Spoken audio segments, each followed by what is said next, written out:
Collar ಇದ್ದಾರೆ ಚಿತ್ರದುರ್ಗದಿಂದ ಮಂಜುನಾಥ್ ಅವರು ಕರೆ ಮಾಡಿದ್ದಾರೆ. ಮಂಜುನಾಥ್ ಅವರೇ ನಮಸ್ಕಾರ. ನಮಸ್ತೆ ಮೇಡಮ್. ಯಾರ ಬಗ್ಗೆ ತಿಳ್ಕೋಬೇಕು ತಾವು? ಮೇಡಮ್ ನಮ್ಮ ಬಗ್ಗೆ ತಿಳ್ಬೇಕಾಯ್ತು ಮೇಡಮ್. ಓಕೆ, ತಮ್ಮ ಜನ್ಮದಿನಾಂಕ ಹೇಳಿ. ಮೇಡಮ್ ಜನ್ಮದಿನ ಗೊತ್ತಿಲ್ಲ, ಉಗಾದಿ ಆದ್ಮೇಲೆ ಹುಣ್ಣಿಮೆ ಬರುತ್ತಲ್ಲ. ಓಕೆ, 108 ಒಂದು ನಂಬರ್ ಹೇಳಿ. 21 ಮೇಡಮ್. ಅದೇ 21. ಓಕೆ, ಏನ್ ಪ್ರಶ್ನೆ? ಮೇಡಮ್ ನಾವು ಏನ್ ಮಾಡಿದ್ರು ಕೈ ಎತ್ತ ಬರಲ್ಲ. ಅದಕ್ಕೆ ಮೊನ್ನೆ ಜಮೀನ್ ಮಾಡಿದ್ರು, ಜಮೀನ ಲಾಸ್ ಆಯ್ತು.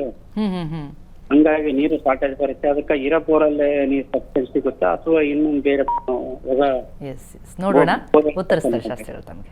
ನಮಸ್ಕಾರ ಮಂಜುನಾಥ್ ಅವರೇ. ನಮಸ್ತೆ. ನಮಸ್ಕಾರ. ಈಗಾಗಲೇ ಅಲ್ಲೇ ಬಿಸಿಲು ವಿಪರೀತವಾಗಿಬಿಟ್ಟಿದೆ ಅಂತ ಅಂದ್ಕೊಳ್ತೀನಲ್ಲ. ಫೆಬ್ರವರಿಯ ಪ್ರಾರಂಭದಲ್ಲಿ ನೀರಿಗೆ ಇಲ್ಲೇ ಅಭಾವ ಇದೆ, ಇನ್ನು ಅಲ್ಲಂತೂ ಪರಮ ಅಭಾವ ಇರುತ್ತದೆ ನೋಡಿ. ಈಗ ತಾವು ಕೇಳಿದ್ರಿ, ಅದು ಆರ್ದ್ರಾ ನಕ್ಷತ್ರದ 1ನೇ ಪಾದ.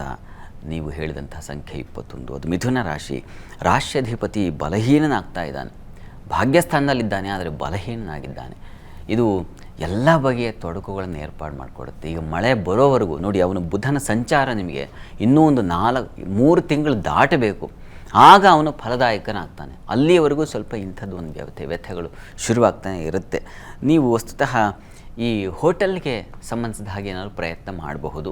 ಆ ಕೃಷಿ ಜೊತೆಗೆ ಹೋಟೆಲ್ ರಿಲೇಟೆಡ್ ಅಂದರೆ ಹಾಲು ಹೈನು ಅಥವಾ ಹೋಟೆಲ್ಗೆ ತರಕಾರಿಯನ್ನು ಒದಗಿಸ್ತಕ್ಕಂಥದ್ದು, ಇಂಥದ್ದು ಏನಾದರೂ ಪ್ರಯತ್ನ ಮಾಡಿದ್ರೆ ಹೆಚ್ಚಿನ ಅನುಕೂಲ ಅನ್ನೋದನ್ನು ಈಗ ತತ್ಕಾಲದ ಪ್ರಶ್ನೆ ಸೂಚಿಸ್ತಾರೆ.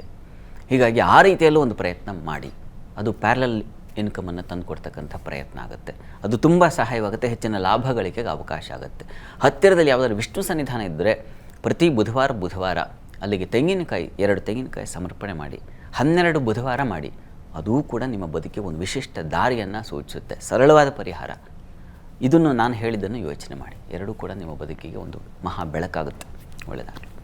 ಧನ್ಯವಾದ ಮಂಜುನಾಥ್ ಅವರೇ ಕರೆ ಮಾಡಿದ್ದಕ್ಕೆ. ಹಾಗೆಯೇ ಕಮಲಾಪುರದಿಂದ ಗಜೇಂದ್ರ ಅವರು ಕರೆ ಮಾಡಿದ್ದಾರೆ. ಗಜೇಂದ್ರ ಅವರೇ ನಮಸ್ಕಾರ. ನಮಸ್ಕಾರ. ಯಾರ ಬಗ್ಗೆ ತಿಳ್ಕೋಬೇಕು ತಾವು? ನಮ್ಮ ಮಗನ ಬಗ್ಗೆ ತಿಳ್ಕೊಬೇಕಾಯ್ತು. ಓಕೆ, ಅವರ ಜನ್ಮ ದಿನಾಂಕ ಹೇಳಿ. 15/4/2016. 15/4/2016. ಓಕೆ, ಸಮಯ 4:30 AM. Okay, 4:30 AM. ಓಕೆ, ಬೆಳಿಗ್ಗೆ. ಏನು ಪ್ರಶ್ನೆ? ಭವಿಷ್ಯನ? ಅವ್ರದ್ದು ಓದೋದ ಬಗ್ಗೆ ಸ್ವಲ್ಪ ತಿಳ್ಕೊಂಡು. ಖಂಡಿತ ಉತ್ತರಿಸ್ತಾರೆ ಶಾಸ್ತ್ರಿ. ನಮಸ್ಕಾರ ಗಜೇಂದ್ರ ಅವರೇ. ನಮಸ್ಕಾರ ಗುರು. ವಿದ್ಯಾಭ್ಯಾಸ ಹೇಗಿದೆ ಅಂತ ನಿಮ್ಮ ಪ್ರಶ್ನೆ ಅಲ್ವಾ? ತುಂಬ ಚೆನ್ನಾಗಿದೆ ವಿದ್ಯಾಭ್ಯಾಸ, ಆತಂಕ ಮಾಡ್ಕೋಬೇಡಿ. ಇಲ್ಲಿ ವಿದ್ಯಾಧಿಪತಿಯಾಗಿರ್ತಕ್ಕಂಥವನು ಅವನು ಭಾಗ್ಯಸ್ಥಾನದಲ್ಲಿದ್ದರೆ ತುಂಬ ತುಂಬ ತುಂಬ ಒಳ್ಳೆಯದು. ಮತ್ತು ಚಂದ್ರನು ತುಂಬ ಚೆನ್ನಾಗಿದ್ದಾನೆ. ಹೀಗಾಗಿ ನೋಡಿ, 2024 ಇದೇ ಆಗಸ್ಟ್ ನಂತರದಲ್ಲಿ ಇವರಿಗೆ ಬುಧ ಪ್ರಾರಂಭವಾಗುತ್ತೆ. ಬುಧಾದಿತ್ಯ ಯೋಗ ಅಂತ ದ್ವಿತೀಯದಲ್ಲಿದ್ದರೆ ತುಂಬ ಒಳ್ಳೆ ಚೆನ್ನಾಗಿ ಮಾತಾಡೋದು ಇದೆಲ್ಲ ಬಂದುಬಿಡ್ತದೆ. ಆದರೆ ಈಗ ಸಮಯ ಸ್ವಲ್ಪ ಅಭಾವ ಸಮಯ ಅವರಿಗೆ. ಅಂದರೆ ಶನಿ ದಶೆ ಮುಗಿದೋಗುತ್ತೆ ಈಗ ಆಗಸ್ಟಲ್ಲಿ. ಆಗಸ್ಟ್ ಎಂಡಿಗೆ, ಆಗಸ್ಟ್ ಆಗ್ತಿದ್ದ ಹಾಗೆಯೇ ನಾವು ಯಾವುದನ್ನು ಸೆಪ್ಟೆಂಬರಿಂದ ನೋಡಿ ತುಂಬ ಚೆನ್ನಾಗಿದೆ. ನೀವು ಆತಂಕ ಮಾಡ್ಕೋಬೇಡಿ, ಚೆನ್ನಾಗಿ ಓದ್ತಾರೆ ಕೂಡ. ಈಗ ಸದ್ಯಕ್ಕೆ ಹತ್ತಿರದಲ್ಲಿ ಯಾವುದಾದ್ರು ಆಂಜನೇಯ ಸ್ವಾಮಿ ಸನ್ನಿಧಾನ ಇದ್ದರೆ ಅಲ್ಲಿ ಒಂದು ಪ್ರತಿ ಶನಿವಾರ ಒಂದು ಪೂಜೆ ಮಾಡಿಸಿ ಪ್ರಸಾದ ಅಥವಾ ಪಂಚಾಮೃತ ಸೇವೆ ಈ ಥರದ್ದು ಏನಾದರೂ ಅದನ್ನು ಸೇವನೆ ಮಾಡಲಿಕ್ಕೆ ಹೇಳಿ. ತುಂಬ ಸಹಾಯವಾಗುತ್ತೆ, ಆತಂಕ ಬೇಡ. ಚೆನ್ನಾಗಿದೆ, ಮುಂದಿನ ವರ್ಷದಿಂದ ತುಂಬ ಚೆನ್ನಾಗಿರುತ್ತದೆ, ಯೋಚನೆ ಮಾಡಬೇಡಿ. ಒಳ್ಳೆಯದಾಗಲಿ. ಧನ್ಯವಾದ ಗಜೇಂದ್ರ ಅವರೇ ಕರೆ ಮಾಡಿದ್ದಕ್ಕೆ. ಇನ್ನಷ್ಟು ಕರೆಗಳಿಗೆ ಸ್ಪಂದಿಸೋ ಮುನ್ನ ಮುಂದಿನ ರಾಶಿಗಳ ಫಲಾನುಫಲವನ್ನು ತಿಳಿಯುವಂತಹ ಸಮಯ. ಶಾಸ್ತ್ರಿಗಳೇ, ತುಲಾ, ವೃಶ್ಚಿಕ, ಧನಸ್ಸು. ತುಲಾರಾಶಿಯವರಿಗೆ ವಾರದ ಆದಿಯಲ್ಲಿ ಹೇಗಿರ್ತದೆ, ಏನೇನು ಫಲ ಇದೆಯಪ್ಪ ಅಂತಂದರೆ ನೋಡಿ, ಕರ್ಮಾಧಿಪತಿ ತುಂಬ ಚೆನ್ನಾಗಿರೋದ್ರಿಂದ ವಿಶೇಷವಾದ ಲಾಭ ಇದೆ. ಅಂದರೆ ವೃತ್ತಿಗೆ ಸಂಬಂಧಿಸಿದ ಹಾಗೆ ಒಂದು ಸಮಾಧಾನ, ನಿರಾಳತೆ, ಅಥವಾ ನಿಮಗೆ ಬೇಕಾಗಿರ್ತಕ್ಕಂಥ ನಾ ಇಂಥದ್ದು ಮಾಡಬೇಕು ಅಂತಿದ್ದೆ ಅಂತಂದರೆ ಅದೇ ನಿಮ್ಮ ಪಾಲಿಗೆ ಒದಗತಕ್ಕಂಥದ್ದು, ಇದೆಲ್ಲ ತುಂಬ ಚೆನ್ನಾಗಿದೆ ವಾರದ ಆದಿಯಲ್ಲಿ. ಮತ್ತು ಪರಿಶ್ರಮವೂ ಇದೆ. ಮಂಗಳವಾರದ ಮಟ್ಟಿಗೆ ಬುಧವಾರದ ಮಟ್ಟಿಗೆ ವಿಪರೀತವಾದ ವರ್ಕ್ ಪ್ರೆಷರ್ ಅಂತೀವಲ್ಲ, ಅದೂ ಉಂಟಾಗೋ ಸಾಧ್ಯತೆ ಇದೆ. ಇದರ ಜೊತೆಗೆ ನಿಮಗೆ ಸ್ವಲ್ಪ ಈ ತಂದೆ ಮಕ್ಕಳಲ್ಲಿ ಭಿನ್ನಾಭಿಪ್ರಾಯಗಳು ಕೂಡ ಸೂಚಿಸ್ತಾ ಇದೆ. ವಾರದ ಆದಿಯಲ್ಲಿ ಸ್ವಲ್ಪ ಎಚ್ಚರವಾಗಿರಬೇಕು. ವಾರ ಮಧ್ಯದ ಮಟ್ಟಿಗೆ ಸ್ವಲ್ಪ ಮನಸ್ತಾಪಗಳು, ಪ್ರೀತಿ ಪ್ರೇಮ ಇಂಥ ವಿಚಾರಗಳಲ್ಲಿ ಮನಸ್ತಾಪ. ವ್ಯಾಪಾರ ಇದ್ದರೆ, ಪಾಲುದಾರಿಕೆ ಮಾಡ್ತಾ ಇದ್ದರೆ ಅವರಿಗೆ ನೀವೊಂದು ಯೋಚನೆ ಮಾಡ್ತೀರ, ಅವರೊಂದು ಯೋಚನೆ ಮಾಡ್ತಾರೆ, ಅದು ಸರಿ ಹೋಗಲ್ಲ, ಸಮಾನತೆ ಅನ್ನೋದು ಹೊರಟೋಗ್ಬಿಡುತ್ತೆ, ಅಂಥದ್ದೊಂದು ಸೂಚಿಸ್ತಾ ಇದೆ. ಮತ್ತು ಅತಿಯಾದ ಅಪೇಕ್ಷೆಗಳು ನಿಮ್ಮನ್ನು ತೊಡಕು ಹಾಕೋ ಸಾಧ್ಯತೆ ಇದೆ. ಗುರುವಾರ ಆ ಮಟ್ಟಿಗೆ, ಗುರುವಾರದ ಮಟ್ಟಿಗೆ ಸ್ವಲ್ಪ ಸಮಾಧಾನ ಬೇಕು. ಇನ್ನು ವಾರಾಂತ್ಯದಲ್ಲಿ ಚಂದ್ರ ಜನ್ಮಕ್ಕೆ ಬರ್ತಾನೆ, ಇದು ತುಂಬ ಚೆನ್ನಾಗಿದೆ. ಇಷ್ಟಸಿದ್ಧಿಮಂತ, ಏನು ಅಪೇಕ್ಷೆ ಮಾಡ್ತೀರೋ ಅದು ಸಿದ್ಧಿ ಆಗ್ತಕ್ಕಂಥ ಒಂದು ಸಾಧ್ಯತೆ ತುಂಬ ಚೆನ್ನಾಗಿದೆ. ಸ್ವಲ್ಪ ಅಲರ್ಜಿಗಳಾಗೋ ಸಾಧ್ಯತೆ ಇದೆ. ಸ್ಕಿನ್ ಡಿಸೀಸ್ ಇವುಗಳಿಗೆ ಸಂಬಂಧಿಸಿದ ಹಾಗೆ ಸ್ವಲ್ಪ ಅದ್ರ ಬಗ್ಗೆ ಗಮನ ಹರಿಸಿ. ಇನ್ನು ಇದಕ್ಕೆ ಇದ್ರ ಜೊತೆಗೆ ಇನ್ನೊಂದು ಮುಖ್ಯವಾದ ಒಂದು ತೊಡಕುಂಟಾಗುತ್ತೆ, ಅದು ಸಾಲ ಬಾಧೆ ಸೂಚಿಸ್ತಾ ಇದೆ. ಕಾನ್ಫಿಡೆನ್ಸಿಂದಾಗಿ ತೀರಿಸ್ಬಿಡ್ತೀನಿ ಅಂತ ವಿಪರೀತವಾಗಿ ಮೈ ಮೇಲೆ ಎಳ್ಕೊಂಡು ಬಿಡ್ತಕ್ಕಂಥ ಸಾಧ್ಯತೆ ವಾರದ ಅಂತ್ಯದ ಮಟ್ಟಿಗಿದೆ. ಸ್ವಲ್ಪ ಹುಷಾರಾಗಿರ್ಬೇಕು ಇದ್ರ ಬಗ್ಗೆ. ಋಣಮೋಚನ ನರಸಿಂಹ ಸ್ತುತಿ ಅದನ್ನು ಹೇಳ್ಕೊಂಡ್ರೆ ಪರಿಹಾರಕ್ಕೆ ಬಹಳ ಒಳ್ಳೆಯದು. ಅದು ಮನಸ್ಸನ್ನು ಒಂದು ಕೇಂದ್ರೀಕರಿಸುತ್ತೆ, ಇದಲ್ಲ ನನ್ನದು ಅನ್ನೋದನ್ನು ಅದು ನಮಗೆ ಜಾಗೃತ ಮಾಡಿಕೊಡುತ್ತೆ. ಹಾಗಾಗಿ ಈ ಪರಿಹಾರವನ್ನು ಮಾಡಿ. ಇನ್ನು ವೃಶ್ಚಿಕ ರಾಶಿ ಗಮನಿಸೋಣ. ವೃಶ್ಚಿಕ ರಾಶಿಯವರಿಗೆ ಕರ್ಮಸ್ಥಾನದಲ್ಲಿ ಚಂದ್ರ ಇದು ತುಂಬ ಒಳ್ಳೆಯದು. ವೃತ್ತಿಯಲ್ಲಿ ಕಾರ್ಯಸಿದ್ಧಿಂ ಅಂತ ಹೇಳುತ್ತೆ. ಸ್ತ್ರೀಯರಿಗೆ ಹೆಚ್ಚಿನ ಫಲ ಅದನ್ನು ಸೂಚಿಸುತ್ತೆ. ಮತ್ತು ಬಹಳ ಮುಖ್ಯವಾಗಿ ಮಾಂದಿಯ ಸಂಚಾರದಿಂದಾಗಿ ವಾರದ ಆದಿಯಲ್ಲಿ ಒಂದು ವಸ್ತು ನಷ್ಟತೆ ಬಹಳ ಇಂಪಾರ್ಟೆಂಟ್ ಅಂತ ಅಂದ್ಕೊಳ್ಳಿ, ಎಲ್ಲ ಮಿಸ್ಪ್ಲೇಸ್ ಆಗಿಬಿಡುತ್ತೆ. ಈ ಥರದ್ದು ಸೂಚಿಸ್ತಾ ಇದೆ. ಸ್ವಲ್ಪ ಹುಷಾರಾಗಿರಬೇಕು. ವಾರ ಮಧ್ಯದಲ್ಲಿ ವ್ಯಾಪಾರಿಗಳಿಗೆ ತೊಡಕನ್ನು ಸೂಚಿಸ್ತಾ ಇದೆ. ಸ್ವಲ್ಪ ನಿಮಗೂ ಕೂಡ ಚರ್ಮ ಸಂಬಂಧಿ ತೊಡಕುಗಳು ಮತ್ತು ಸಾಲ ಬಾಧೆ ಇದನ್ನು ಸೂಚಿಸ್ತಾ ಇದೆ. ವಾರದ ಮಧ್ಯದಲ್ಲಿ ಸ್ವಲ್ಪ ಹುಷಾರಾಗಿರಿ ವೃಶ್ಚಿಕ ರಾಶಿಯವರು.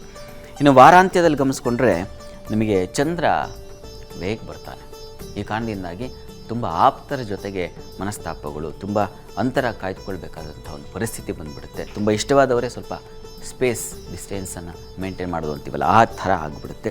ಆದರೆ ಜನ್ಮಾಧಿಪತಿ ತುಂಬ ಚೆನ್ನಾಗಿರೋದ್ರಿಂದ ಧೈರ್ಯ ನಿಮಗೆ, ಏನೂ ಮಾಡ್ತೀನಿ ಬಿಡು, ಯಾರಿಲ್ಲದೇ ಇದ್ದರೂ ನನ್ನ ಸ್ವಯಂ ಆತ್ಮವಿಶ್ವಾಸ ಇದೆಯಲ್ಲ ಅದು ನಿಮ್ಮನ್ನು ಕಾಪಾಡುತ್ತೆ, ಅದರ ಸಂಶಯ ಇಲ್ಲ. ಸ್ವಲ್ಪ ಮಕ್ಕಳ ವಿಚಾರದಲ್ಲಿ ಉದರ ಬಾಧೆ ಇವೆರಡು ನಿಮಗೆ ಸ್ವಲ್ಪ ತೊಂದರೆ ಮಾಡುತ್ತೆ. ವಾರದ ಅಂತ್ಯದಲ್ಲಿ ಸುಬ್ರಹ್ಮಣ್ಯ ಸನ್ನಿಧಾನದಲ್ಲಿ ಒಂದು ಪಂಚಾಮೃತ ಸೇವೆ ಮಾಡಿಸಿ ಪರಿಹಾರಕ್ಕೆ, ಅದು ತುಂಬ ಸಹಾಯವಾಗುತ್ತೆ. ಅದರಿಂದ ನಿಮಗೆ ಮನಸ್ಸು ಚಂಚಲವಾಗೋದಿಲ್ಲ, ನಿರಾಳತೆ ಉಂಟಾಗುತ್ತೆ, ಒಂದು ಕಾನ್ಫಿಡೆನ್ಸ್ ಹೆಚ್ಚಾಗುತ್ತೆ. ಇನ್ನು ಧನುಸು ರಾಶಿ ನೋಡೋಣ. ಧನುರಾಶಿಯವರಿಗೆ ವಾರದ ಆದಿಯಲ್ಲಿ ನಿಮಗೆ ಚಂದ್ರ ಚೆನ್ನಾಗಿದ್ದಾನೆ. ಈ ಕಾರಣದಿಂದಾಗಿ ಒಂದು ಧರ್ಮ ಕಾರ್ಯಗಳಲ್ಲಿ ಭಾಗಿಯಾಗ್ತೀರ. ಒಂದು ದೇವತಾ ದರ್ಶನ ಅಥವಾ ಇನ್ನೇನು ತೀರ್ಥಕ್ಷೇತ್ರ ಇಂಥವುಗಳ ಕಡೆ ಒಂದು ಸ್ವಲ್ಪ ಗಮನ ಆಗುತ್ತೆ. ಆದರೆ ಮಾಂದಿ ಸಪ್ತಮದಲ್ಲಿದ್ದರೆ ದಾಂಪತ್ಯದಲ್ಲಿ ತುಂಬ ಇಷ್ಟಪಟ್ಟವರಲ್ಲಿ ಪ್ರೀತಿ ಪ್ರೇಮ ಇಂಥ ವಿಚಾರಗಳಲ್ಲಿ ಮನಸ್ತಾಪಗಳು ಉಂಟಾಗೋ ಸಾಧ್ಯತೆ ವಾರದ ಆದಿಯಲ್ಲೇ ಪ್ರಾರಂಭದಲ್ಲೇ ಎತ್ಕೊಳ್ತಿದ್ದ ಹಾಗೇ ಈ ಥರದ್ದಾದರೆ ಮನಸ್ಸಿಗೆ ಸ್ವಲ್ಪ ಬೇಜಾರಾಗುತ್ತೆ. ಅದಕ್ಕೆ ನಿವಾರಣೆ ಹೇಳ್ತೀನಿ ಆಮೇಲೆ. ಇನ್ನು ವಾರ ಮಧ್ಯದಲ್ಲಿ ಗಮನಿಸ್ಕೊಂಡ್ರೆ ಸ್ವಲ್ಪ ಮಟ್ಟಿಗೆ ಉದರ ಬಾಧೆಯನ್ನು ಸೂಚಿಸ್ತಾ ಇದೆ.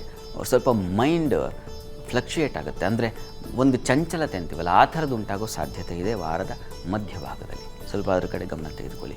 ವೃತ್ತಿಯ ಅಧಿಪತಿ ಬಲಹೀನನಾಗ್ತಾ ಇದ್ದಾನೆ. ಈ ಕಾರಣದಿಂದಾಗಿ ಸ್ವಲ್ಪ ತೊಡಕುಗಳು ವಿಘ್ನಗಳು ಸಂಭವಿಸೋ ಸಾಧ್ಯತೆ ಇದೆ. ನಿಮಗೆ ವಾರದ ಅಂತ್ಯದಲ್ಲಿ ಗಮನಿಸ್ಕೊಂಡ್ರೆ ಸ್ವಲ್ಪ ಪ್ರಯಾಣದಲ್ಲಿ ತೊಂದರೆ ಸೂಚಿಸ್ತಾ ಇದೆ.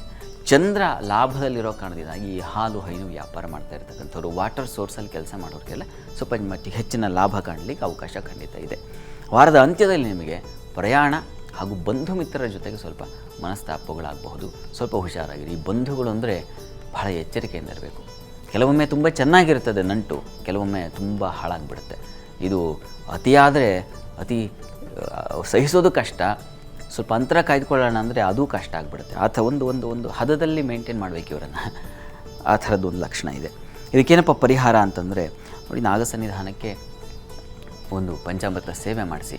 ಅದು ನೋಡಿ, ಹೃದಯ ಸಂಬಂಧಿ ತೊಂದರೆಗಳು, ಶ್ವಾಸಕೋಶ ಸಂಬಂಧಿ ಎಷ್ಟು ಜನ ಕೆಮ್ಮು ಶುರುವಾಗಿದೆಯಲ್ಲ, ಇದರ ನಿವಾರಣೆಗೂ ಅದು ಕಾರಣವಾಗುತ್ತೆ. ನಾಗಾರಾಧನೆ ಮಾಡಿ ಒಂದು ಆರೋಗ್ಯ ದೃಷ್ಟಿಯಿಂದಲೂ ಒಂದು ಬಾಂಧವ್ಯವನ್ನು ಕಾಪಾಡಿಕೊಳ್ಳೋ ದೃಷ್ಟಿ ಎರಡೂ ರೀತಿಯಲ್ಲಿ ಅನುಕೂಲ ಆಗುತ್ತೆ. ಇದು ಧನಸ್ಸುವರೆಗಿನ ಫಲ. ಮುಂದಿನ ರಾಶಿಗಳ ಫಲಾನುಫಲ, ಅದರ ಜೊತೆಗೆ ಇನ್ನಷ್ಟು ತಮ್ಮ ಕರೆಗಳಿಗೆ ಸ್ಪಂದಿಸ್ತಾರೆ ಶಾಸ್ತ್ರಿಗಳು.